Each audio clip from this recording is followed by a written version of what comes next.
길자 일행은 유적 탐사 길에 오른다. 탐사 중 마적의 공격에 위협을 받기도 한다. 합동 탐사대는 장비를 모아 위구르 제국의 고대 도시에 대한 탐사에 들어갔다. 6월 30일에 고대 도시가 있던 첫 번째 지점에 도착했다. 땅을 파 들어갔다. 15m쯤 파 내려갔을 때 벽과 마주쳤다. 27m 조금 넘는 지점에 이르렀을 때 방이 나타났다. 황금 가면을 쓴 채 앉아있는 미라들이 있었고 금은 정동, 진흙 등으로 아름답게 만들어진 조상들이 있었다. 사진을 찍었다. 과거에 그곳에 도시가 있었다는 것을 알게 되었다. 두 번째 도시가 있을 법한 곳으로 가서 발굴을 계속했다. 세 번째 도시가 세 도시 중에 가장 오래되었다는 증거가 나올 것이라고 생각하고 세 번째 도시 쪽으로 위치를 옮겼다. 시간과 물자를 절약하기 위해 네 그룹으로 나눴다. 우리 그룹은 밤 12시부터 아침 8시까지 작업을 맡았다. 어느 날 아침 우리 그룹과 교대한 그룹 대원들은 북쪽에서 말 탄 사람들이 접근해 오는 것을 알려왔다. 자스트가 말했다. 저들은 우리 캠프를 습격하려는 마적들입니다. 하지만 걱정하실 필요 없습니다. 우리는 그들이 오기를 기다렸다. 그들은 우리가 황금을 찾는 줄 알고 물건을 내놓으라고 했다. 자스트는 우리는 저항하지도 않겠지만 가진 것을 주지 않을 것이라고 했다. 이 말이 그들을 화나게 했다. 잠시 후 마적대가 우리를 향해 돌진해 오기 시작했다. 그때 그림자처럼 보이는 말을 탄 기사들이 우리 주변을 돌았다. 마적들은 우리를 공격하지 못하고 후퇴했고 그림자 유령 기사들은 그들을 따라갔다. 자스트는 말했다. 여러분은 유령 기사라는 말을 쓰는데 유령 기사들의 모습은 영상이었습니다. 그러나 아주 실제적이어서 마적들과 여러분의 눈에 보였던 것입니다. 세 개의 도시가 존재했었다는 확신을 가질 만큼 작업이 진행된 후 발굴하기 위해 파놓은 구덩이를 모두 메웠다. 과거에 만났던 여러 대사들이 방문했다. 과거 일들이 생각났다. 우리에게 즐겁고 아름다운 추억이었다. 그 중에서 우리와 합류한 다른 탐사대 사람들이 가장 놀랐다. 그들은 매우 기이하게 여겼다. 대사들이 나타났다 사라지는 것을 본 적이 없었다. 합동으로 탐사를 하는 동안 발굴하는 작업에 열중한 나머지 대사들에 대한 이야기를 들려줄 기회가 없었다. 그래서 갑자기 나타난 대사들을 보고 어리둥절한 것이다. 합동 탐사대 리더인 레이가 대화에 끼어들었다. 이 사람들 하늘에서 떨어진 겁니까? 방문자들은 식사 준비는 자기들이 하겠다고 얘기했다. 음식이 계속 공급되자 레이는 놀랐다. 그는 호기심이 발동했다. 어떻게 이렇게 보이지 않는 곳에서 빵을 가져올 수 있는 거죠? 여주인이 대답했다. 당신에겐 보이지 않겠지만 우리에게 그 공급자는 항상 보입니다. 만약 예수의 삶의 비극이 십자가에서 끝났고 부활로부터 기쁨이 넘치는 그리스도의 삶이 시작되었다는 것을 안다면, 그리고 모든 인생의 목표가 십자가라기보다 부활이라는 것을 깨닫는다면 모든 사람이 예수처럼 자기 속에 있는 보다 풍성한 그리스도의 삶을 살게 될 것입니다. 내면에 존재하는 그리스도의 능력인 전능한 능력과 하나가 되는 것보다 기쁜 것은 없습니다. 내면의 그리스도, 즉 전능한 능력과 하나가 되면 여러분은 모든 형상과 생각과 언어와 조건에 대한 지배권을 가진 존재로 창조되었다는 것을 알게 됩니다.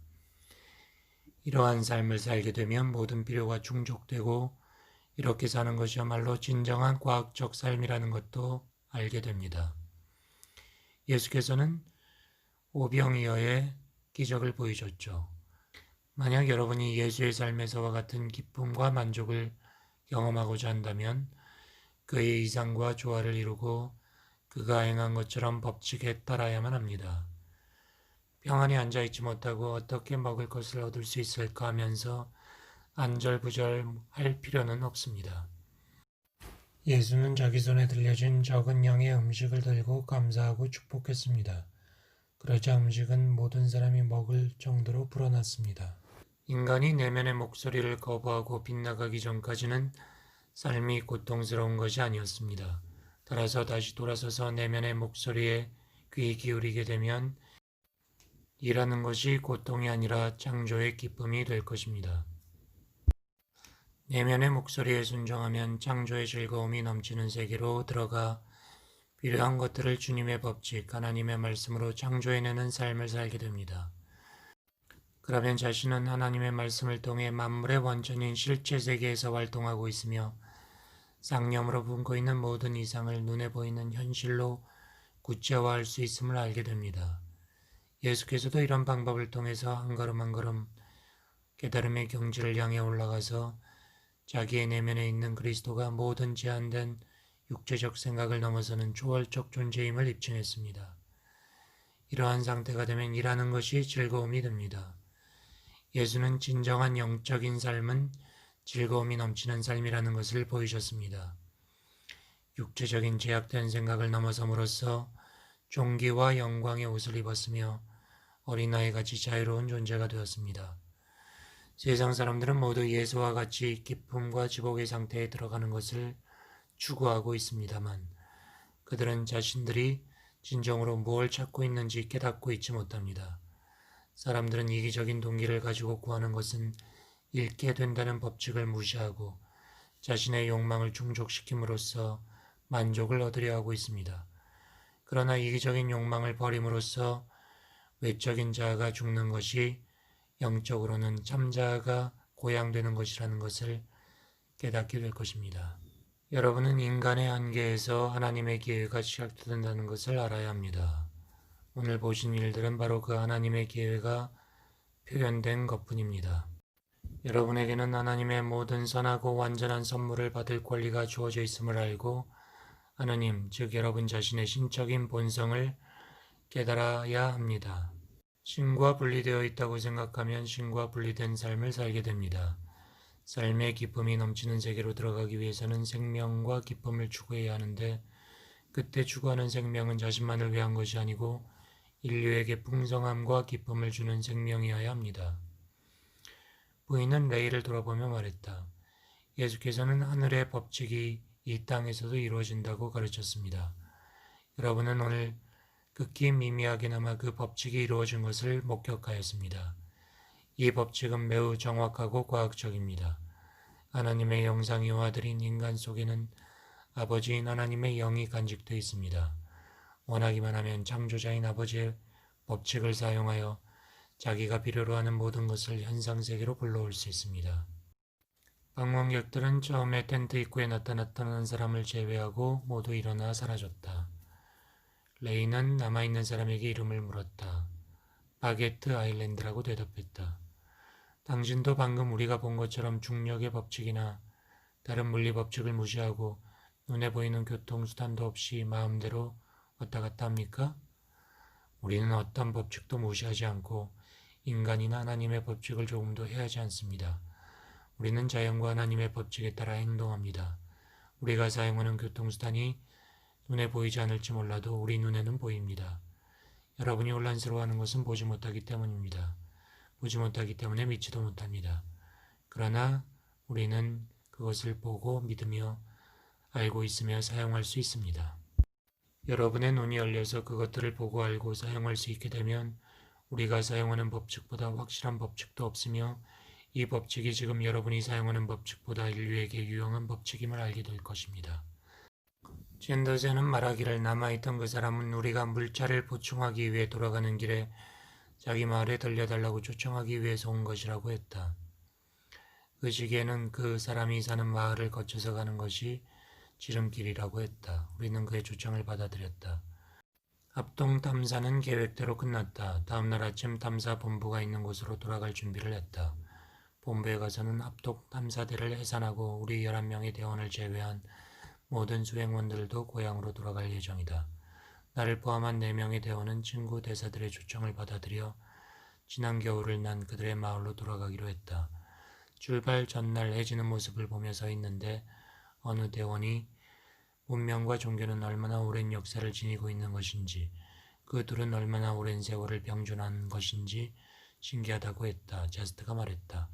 그것은 종교라는 말을 어떤 의미로 사용하느냐에 따라 다르게 대답할 수 있습니다. 교리나 신조나 종파 등의 의미로 사용한다면 역사는 일천하여 2만 년을 넘지 않습니다. 그러나 생명에 대한 진정한 경외심, 위대한 창조적 동인인 하나님에 대한 경외심이라는 의미로 사용한다면 그 역사는 오래되어서 그 기원이 모든 역사와 신화 이전으로 거슬러 올라가 인간이 처음 출현한 시점까지 이릅니다. 왕이나 황제, 그 어떤 인간이 만든 규율이 있기 전에 이미 인간의 마음속에는 생명의 아름다움과 그 근원에 대한 경외심의 불꽃이 있었습니다.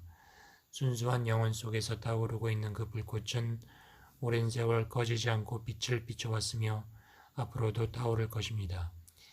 인간이 처음으로 생명을 가지게 되었을 때 그는 생명의 근원에 대한 인식을 가지고 있었습니다. 생명의 근원에 대한 경외심을 가지고 있었는데 내지 않은 그리스도에 대한 경외심이었습니다. 그러나 시간의 통로를 따라 내려오면서 그 경외심은 교리와 신조와 종파로 나뉘어 다양한 분파를 이루었고 결국 불신과 미혹의 장막이 드리워지게 된 것입니다. 누가 갈라놓은 것입니까? 하나님입니까? 인간입니까? 분리로 말미암아 생겨난 죄와 부조화의 소용돌이에 대한 책임은 누구한테 있습니까? 숙고해 보십시오. 하나님은 하늘 어디엔가 앉아 계시고 그 하늘 어디엔가 앉아 계신 하나님께서 거미줄처럼 얽힌 이 세상을 내려다보시고 이곳저곳의 상황을 변화시킨다든지 세상 일에 끼어들어 조정한다든지 누구는 칭찬하고 누구는 혼내주고 어떤 사람은 승리자로 삼고 어떤 사람은 짓밟는 것이라고 생각하십니까? 아닙니다.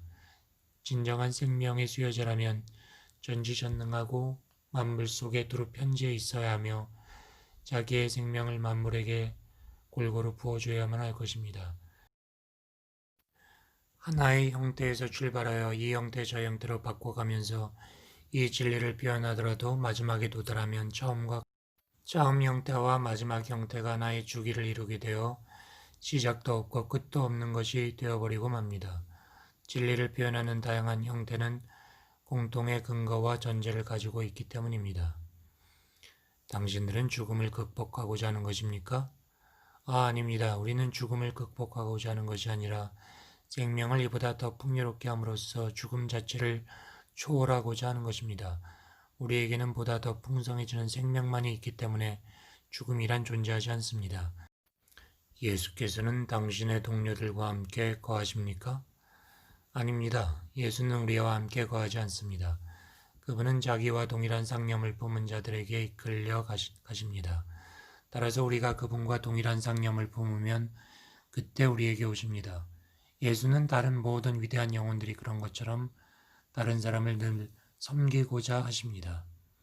예수께서는 북아라비아에 취재하시던 중 인도와 페르시아와 히말라야 건너편 지역에서 수집된 고대의 서적들을 보시고 처음으로 형제단의 비밀의 가르침을 접하게 되었습니다.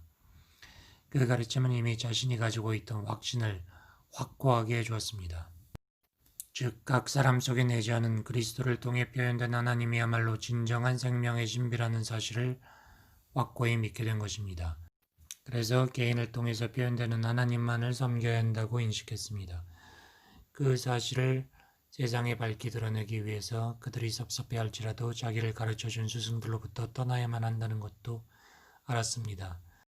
그는 이렇게 믿었습니다. 내재하는 하나님의 위대한 권능의 차원에 도달하려면 자기가 하나님의 아들이며 자기 속에 하나님의 지혜가 충만하게 거한다는 것을 인식해야 하고 솟아나는 생명의 원천인 하나님의 풍성한 부요를 소유하려면 자신이 자비와 지혜의 법칙인 주님께서 육체를 입고 이 땅에 나타난 존재임을 깨닫고 자신이 그러한 존재임을 선포하지 않으면 안 된다고 믿었습니다. 그래서 그는 자기가 선포하고자 하는 인생의 모습에 걸맞은 삶을 살아야 한다는 순수한 동기를 품고 자기 속에 그리스도라는 이름으로 내재한 하나님을 드러내는 행위로 일생을 살았습니다.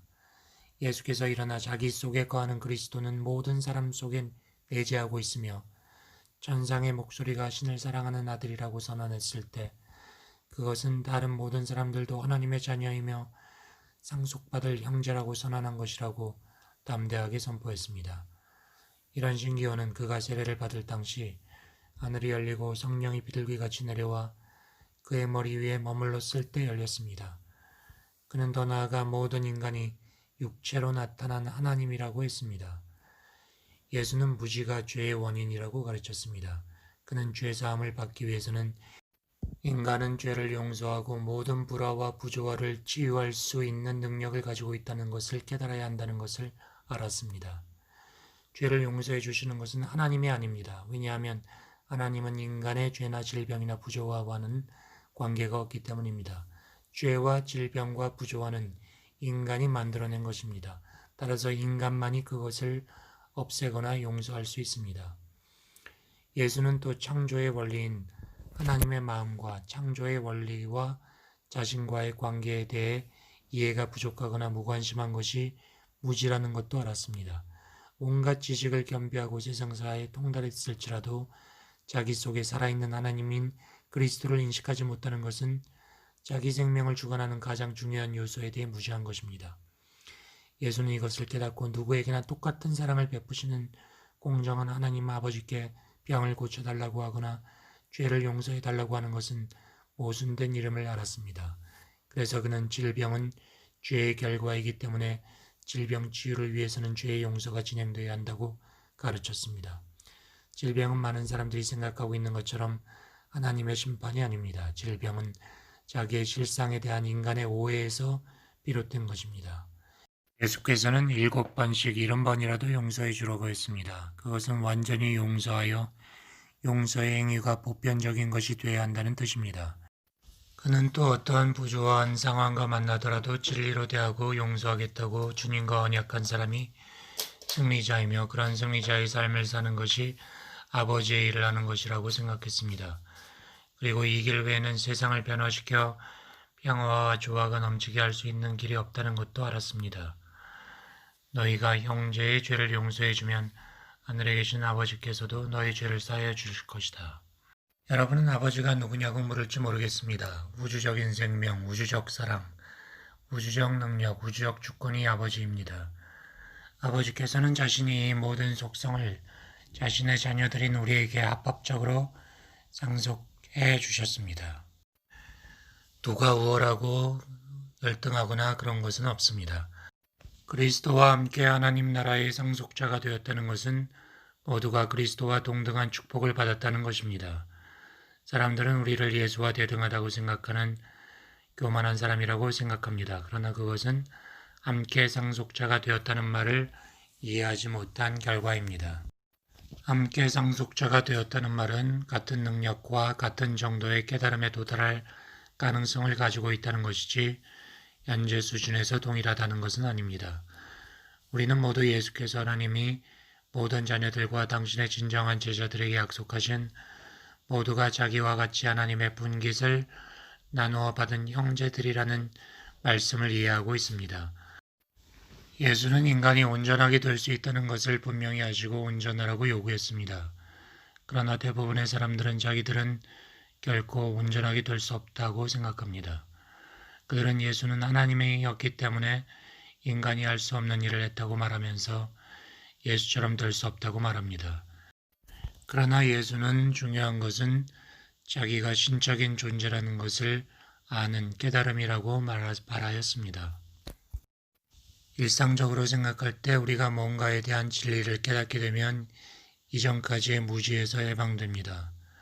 마찬가지로 자기가 하나님의 자녀라는 사실을 깨달으면 자기는 삶과 죽음의 법칙에 종속된 인간일 뿐이며 인간에게 부과된 모든 제약 속에서 움직이는 존재라는 생각에서 해방됩니다. 자기의 신성을 깨닫는 순간 모든 제약에서 풀려나며 능력을 소유하게 됩니다. 다른 사람의 삶에서 이상적인 모습을 발견하고 그것을 자기 삶에 뿌리내리도록 하면 신적인 법칙에 따라 같은 형태의 삶이 나타납니다. 죄의 힘을 믿고 그 결과를 실천하는 것으로 여기면 죄로 말미암는 고통을 피하지 못합니다. 그러나 자기의 삶이나 다른 사람의 삶에서 조화롭지 못한 상황에 직면해도 바른 견해를 가지고 대처한다면 풍성한 영적 수확을 얻게 됩니다. 용서는 잘못을 범한 자와 사랑하는 자, 용서하는 자를 함께 자유롭게 하는 두 가지 역할을 수행합니다. 용서의 배후에는 원리의 뿌리를 둔 깊은 사랑이 자리 잡고 있습니다. 그것은 어떤 보상도 바라지 않고 주는 기쁨으로 다른 사람에게 주고자 하는 욕구입니다. 예수를 향한 너는 사랑하는 아들이요 기뻐하는 자라고 하는 하나님의 음성은 우리에게도 똑같이 주어지고 있습니다. 여러분에게 있는 질병과 부조화는 여러분의 참자아인 하나님의 일부가 아닙니다. 그것들은 잘못된 생각의 결과로 여러분의 육체에 붙은 필요없는 군살입니다. 일종의 환영입니다. 질병은 실제하는 것이 아니며 질병에 대한 생각이 원인이 되어 결과로 나타난 것일 뿐입니다. 원인을 제거하거나 용서하면 결과는 사라집니다. 따라서 거짓된 믿음을 제거하면 질병과 고통은 사라집니다. 예수께서 사용하신 치료 방법이 이것이었습니다. 그는 치료를 받는 사람의 의식 속에서 거짓된 이미지를 지워버렸습니다. 그러기 위해서 먼저 자기의 사고를 하나님의 마음과 연결함으로써 육체의 진동을 높인 후 인간이 온전하게 되기를 바라는 하나님의 마음과 자신의 상념의 진동을 일치시키고 그 자리에서 흔들리지 않고 섰습니다. 그러면 자기의 육체의 진동과 하나님의 마음의 진동이 일치하게 됩니다. 이렇게 하면 육체의 진동이 높아져서 병자를 치료할 수 있게 됩니다. 예수께서는 이렇게 인간이 온전하게 되기를 바라는 하나님의 마음에 자신의 의식을 집중함으로써 대상의 의식 속에서 불완전에 대한 이미지가 완전히 사라질 때까지 자기의 육체의 진동을 높여나갔습니다. 그리하여 병자는 질병에서 해방되어 완전한 용서를 받게 되었습니다. 마음을 하나님과 하나님의 완전에 집중하게 되면 육체의 진동이 높아지는데 높아진 육체의 진동은 하나님의 완전한 진동과 공명하게 되고 여러분 자신이 하나님과 하나가 됩니다. 그러면 하나님의 마음과 일치된 진동을 통해서 여러분과 접촉하는 사람들의 육체의 진동에 영향을 줄 수 있고 그들로 하여금 여러분이 보고 있는 완전함을 보게 할 수 있습니다. 여러분은 불완전함에 대한 이미지를 품고 그것의 결과가 나타날 때까지 육체의 진동을 떨어뜨려 갈 수도 있습니다. 그러나 그렇게 한다면 자기가 뿌린 씨의 열매를 고통으로 거두게 됩니다. 하나님께서는 만물을 통하여 자기의 완전한 계획을 이루어 가십니다. 사람들의 마음속에서 흘러나오는 완전함에 대한 상념은 하나님께서 당신 자녀들에게 보내시는 메시지입니다. 하나님의 메시지를 통해 품게 되는 완전에 대한 상념은 우리의 육체의 진동을 하나님의 완전한 진동과 하나 되게 만듭니다. 완전함에 대한 상념을 갖도록 해주는 메시지는 하나님의 말씀입니다. 이 말씀의 씨는 자신의 신성에 대한 깨달음이 있든지 없든지 간에 받아들일 준비가 되어 있는 사람의 마음밭에 떨어집니다. 육체의 진동을 하나님의 마음의 진동과 일치하도록 하나님의 마음에 의식을 집중해야 우리가 받은 신성이 나타난다는 말입니다. 풍성한 영적 깨달음의 수확을 거두기 위해서는 우리 마음의 진동이 하나님께서 당신의 사랑하는 아들에게 부어주시는 신적인 마음의 진동과 조화를 이루어야 합니다. 말과 행동과 생각의 진동을 통해서 세상의 죄를 멸하고 자유롭게 할 수도 있고 우리 자신도 자유롭게 할 수 있습니다. 하나님의 마음의 진동과 우리의 진동을 일치시키는 훈련을 통해서 우리 자신은 물론 이웃까지 무지로 말미암는 죄와 질병의 굴레에서 해방시킬 수 있는 것입니다. 예수의 치료 방법의 근본은 마음속에 있는 병의 원인을 제거하는 것이었습니다. 우리도 예수와 같은 방법을 생활에 적용할 필요가 있습니다. 어두운 상념 속으로 몇 줄기 빛만 들어와도 죄가 소멸됩니다. 그러나 의식 속에 불이 내리고 있는 어두운 상념을 몰아내기 위해서는 인내가 필요합니다. 그리스도의 용서와 사랑은 박지 않는 한 한없이 퍼져나갑니다. 한 사람의 마음에서 시작되는 용서는 모든 사람을 깨끗하게 하고 축복합니다. 그것은 처음에는 사고의 개혁이고 나아가서 부활입니다. 하느님이 유일하게 우주적인 마음이며 그 마음은 순수하고 거룩하며 순수한 생각들 속으로 우리를 인도한다는 것을 알게 되면 그리스도의 마음이 자기 속에 완전한 형태로 거한다는 진리를 굳게 붙잡고 나갈 수 있습니다. 그리고 조화롭고 건설적인 사고의 흐름을 따를 수 있습니다. 그러면 하나님께서 당신의 자녀들에게 부어주시는 사랑의 흐름 속에 거하고 있다는 것을 알게 될 것입니다. 쌍념이 세상을 주관하는 시대가 도래하고 있습니다. 쌍념은 하나님의 마음과 이 세상의 육체적인 질병과 부조화 사이를 중재하는 가장 유력한 수단입니다. 만약 하나님의 마음, 즉 여러분 속에 존재하는 하나님의 나라만을 바라보는 훈련을 계속해 나간다면 어떤 상황과 만나더라도 신적인 이상을 향해 마음의 눈을 돌릴 수 있을 것입니다. 그러면 구하는 자를 치유해 주기 위해 준비하고 있는 신적인 사랑이 부조화를 제거해 줄 것입니다. 예수께서는 오늘도 인간의 의식 속에 있는 망상, 죄와 그 결과를 실제하는 것으로 보는 잘못된 생각을 씻어내기 위해 애쓰고 계십니다. 그는 하나님의 사랑의 심정에 들어감으로써 인간과 하나님과의 관계에 대한 깨달음을 얻었습니다. 그리고 하나님의 영만이 유일한 능력이라는 것도 깨달았습니다. 그래서 하나님 법칙의 지고성을 선포할 수 있었습니다. 하나님의 법칙을 이해하고 삶에 적용하면 고통 속에서 신음하는 인간이 환희의 광채를 바라는 빛나는 존재로 변화되어 이 땅에 이루어진 천국의 시민이 됩니다. 다음 날 아침 일찍 일어나 동이 뜨기 전에 바케트 아일랜드의 고향을 향해 출발했다. 12일째 되는 날 저녁 무렵에 마을에 도착했다. 마지막 날 오후에 불쑥 캠프를 방문했던 대사들이 반갑게 맞아주었다. 우리에게 제공된 방은 화려하게 느껴질 정도였다. 30분 안에 저녁이 준비될 것이라고 들었다. 많은 친구들이 있었다. 마을 촌장은 우리를 환영하면서 통역자를 통해 자기 집에 저녁을 마련해 놓았으니 가자고 했다. 길에서 만난 소녀가 에밀 대사의 모친에게 도움을 청했다. 얘야, 무엇을 도와주련? 소녀는 자기 남동생이 등뼈가 부러진 것 같다고 하면서 도와달라고 했다. 우리는 에밀 대사와 어머니와 함께 그 소녀의 집으로 갔다. 오두막이긴 하지만 저 안에는 사랑의 고동이 맥박치고 있습니다. 안으로 들어갔다. 형편없는 곳이었다.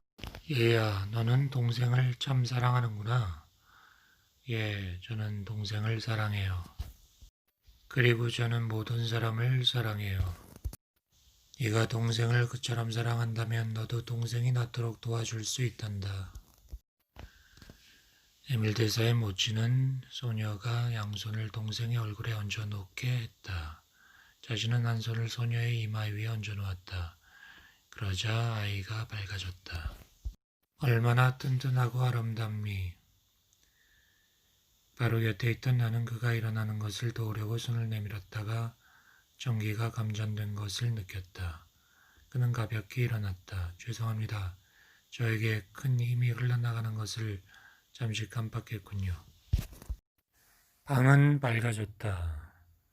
집은 새 집이 되었고 그들이 입고 있던 옷도 새 옷이 되었다. 우리는 촌장의 집으로 가서 식탁에 앉았다. 바게트 아일랜드는 예수와 부처의 유사점에 대해서 얘기를 했다. 하나님의 영이 생각과 행동 전체를 지배한다면 또는 예수의 말씀처럼 성령이 임하면 인간의 능력이 어느 정도가 될 것인지 상상할 수 있습니다. 성령이 임하면 권능을 받으리라는 예수의 말씀은 하나님의 권능이 삶 전체를 결정하게 되는 상황에 대한 말입니다. 하나님의 권능이 삶 전체를 결정한다는 것은 하나님께서 육신 생활 속에서 자신을 나타낸다는 것입니다. 이러한 일은 선견자나 예언자들이 자기의 삶이나 가르침을 통해 어느 정도 보였습니다.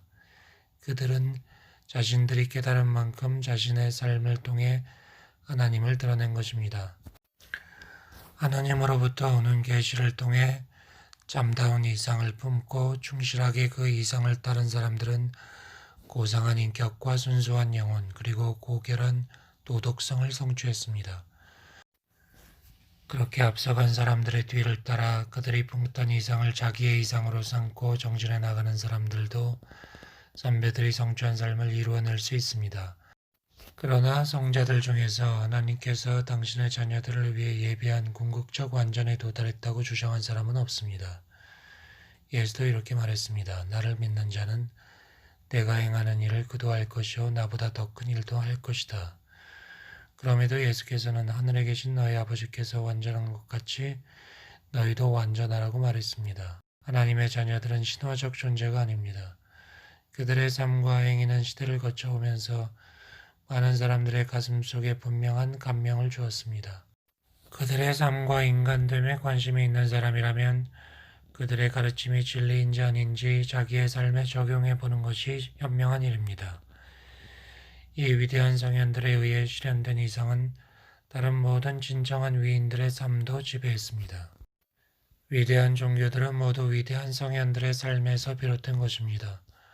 따라서 성현들의 삶을 부정하고자 하는 사람이 있다면 그는 먼저 위대한 종교들이 어떻게 존재하게 되었는지 물어봐야 합니다. 위대한 종교의 창시자라고 할 수 있는 성현들은 인류의 보다 나은 장래를 위하여 기초가 된 분들입니다. 그들의 삶과 가르침은 한계와 굴레에서 벗어나고자 하는 인류의 어떤 노력보다 훨씬 더 오래도록 살아서 진리의 빛을 비춥니다. 그들의 삶에 관한 기록은 잘 보존되어 있습니다. 따라서 그 기록들은 마음을 열고 그들의 삶을 연구하려고 하는 자들에게 자료가 될 것입니다. 우리는 열린 마음으로 그들의 삶을 연구함으로써 그들의 가르침과 이상을 우리 것으로 삼을 수 있습니다. 진정한 성전자들은 그들의 가르침과 이상을 영감을 통해 주어지는 메시지로 받아들였습니다. 예수와 부다, 최소한 이 둘은 그들이 가르친 인간의 위대한 가능성을 현실에서 실현했습니다. 그들은 나는 모든 사람을 위한 길이요 진리요 생명의 빛이라는 뜻의 말씀을 남겼습니다. 자신들의 신성을 자각한 그들은 나는 세상의 빛이다. 나를 따르는 자는 어둠 속을 걷지 않고 생명을 얻으리라. 모든 죄악과 속박에서 벗어나리라. 고 말했습니다. 나는 진리를 증거하기 위해 세상에 왔노라. 누구든지 진리에 속한 자는 내 음성을 들으리라. 이러한 말씀은 하나님의 자녀들로 하여금 자기 속에 있는 그리스도를 나타내도록 하는 데 영향을 끼쳤습니다. 세계의 모든 종교들은 감각의 제약에서 벗어나려고 몸부림치는 인간 안에 보다 더 고상한 능력을 계시해주고 있습니다. 여러분이 바라는 바를 성취하기 위해서는 목적과 목적을 이루기 위한 노력이 하나가 되는 것이 효과적입니다. 하나가 되고자 하는 목적을 품고 그 목적을 이루기 위해 뜻을 합친다면 불가능한 것이 없습니다. 의식 속에서 악마적인 이기심을 제해버리면 인류의 파멸을 가져올 곡과 마곡 전쟁도 일어나지 않을 것입니다. 예수께서 내 말은 영이요 생명이다고 말했을 때 그것은 자기 내면에 있는 만물을 창조하는 신적인 말씀을 가리킨 것입니다. 그는 자신의 말이 생명으로 충만해 있으며 원하는 것을 생성할 수 있는 능력이 있다는 것을 알고 있었습니다. 예수의 이런 말씀을 듣고 공감하는 사람은 하나님으로부터 흘러나오는 영생의 샘에 이르는 길을 발견할 것입니다. 심장 뒤에 있는 사랑의 자리인 그리스도의 보좌를 일념으로 응시하는 것을 통해서도 자기 속에 있는 그리스도가 나타나게 할 수 있습니다. 그리스도의 보좌에 정신을 집중하여 보좌에 앉아 계신 그리스도가 육체의 모든 행동을 하나님의 법칙에 완전히 일치하도록 지배하고 있다고 생각하며 자신은 그리스도와 함께 신적인 마음에서 직접 오는 이상을 품고 있다고 생각하는 명상입니다. 세포, 근육, 신체 기관 하나하나가 그리스도에 의해 움직이고 있다고 생각을 확장하면 몸 전체가 그리스도의 명령에 따르게 됩니다. 그럼 몸 전체가 하나님의 독생자 그리스도가 되며 하나님이 거하시는 성전이 됩니다.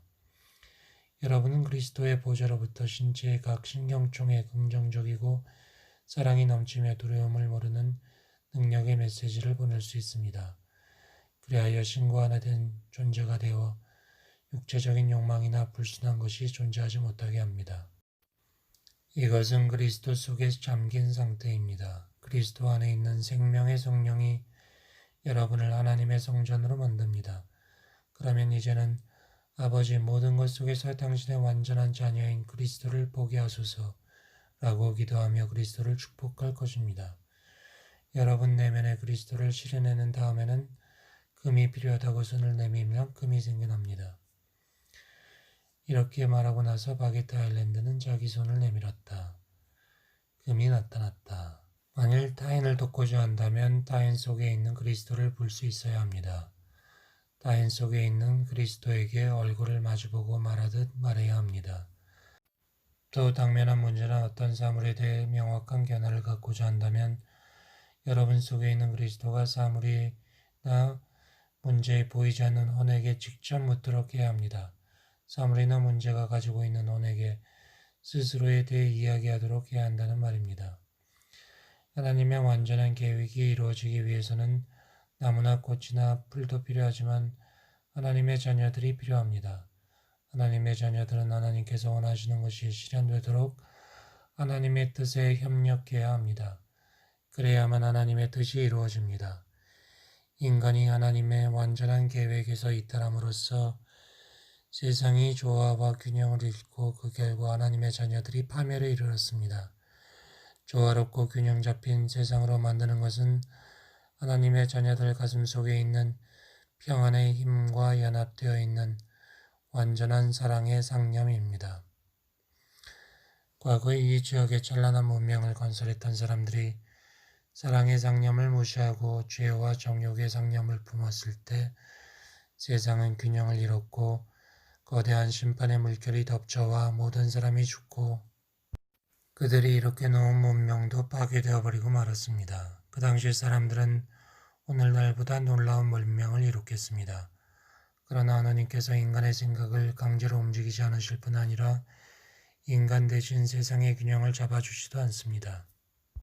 사랑할 것이냐 미워할 것이냐 균형 잡힌 세상을 만들 것이냐 아니면 부조화로 균형 잃은 세상이 되게 할 것이냐 하는 것은 인간에게 달린 것입니다. 하나님에게는 세상을 불균형에 빠뜨린 상념의 힘이 대격변을 통해 흩어지게 되면 세상이 다시 균형을 잡을 수 있도록 회복시키는 능력이 있습니다. 하지만 인간이 거부하면 하나님은 아무것도 하지 못합니다. 바게트 아일랜드는 여기서 말을 그치고 자기 자리에 앉았다. 촌장은 줄곧 언짢은 표정을 지으며 흥분한 기색을 감추지 못했다. 바게트 아일랜드가 말을 그치고 자리에 앉자 더러운 예수쟁이 놈들 같으니라고 너희가 감히 거룩한 부처님의 이름을 더럽히다니 천벌을 받을 것이다. 오이병이 달려나와 바게트를 위협했다. 잠시 무거운 침묵이 흐른 후 성광처럼 밝은 빛이 테이블 위쪽에 비치기 시작했다. 멈춰라 라는 소리가 들렸고 예수가 나타났다. 그리고 다른 형상이 예수 곁에 나타났다. 촌장과 병사들은 부동자세로 서 있었다. 예수 옆에 나타난 형상은 붓다였다. 부처님, 세존이시여 하고 발을 앞으로 내뻗었다. 멈추어라. 다른 때도 그랬지만 이번에도 나는 여기 있는 나의 사랑하는 형제를 지지합니다. 자기의 오른팔을 예수의 어깨 위에 걸쳤다. 그들은 그 자세로 있다가 테이블 앞쪽으로 걸어 나왔다. 촌장과 지휘관은 창백하게 보고 있었다. 붓다는 예수와 발장을 끼고 촌장 앞으로 걸어가서 벽이 울릴 정도로 강한 어조로 말했다. 우리의 사랑하는 형제들을 더러운 예수쟁이 놈들이라고 욕하다니. 그대는 방금 전에도 동생을 고쳐달라고 간청하는 어린 소녀를 쫓아버린 일이 있다. 그러나 이분은 그 간청을 들어주었다. 어린 소녀의 요청에 제일 먼저 책임을 져야 할 사람은 그대였다. 그런데 그대는 그 책임을 회피했다. 그리고 나서 그대는 그대의 책임을 진 분을 더러운 예수쟁이라고 욕했다.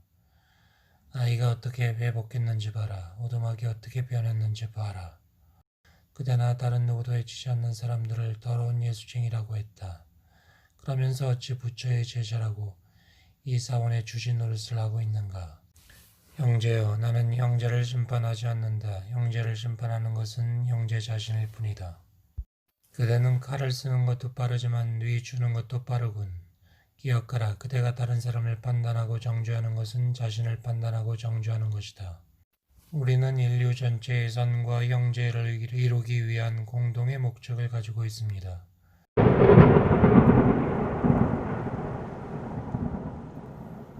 예수와 붓다는 사라졌다.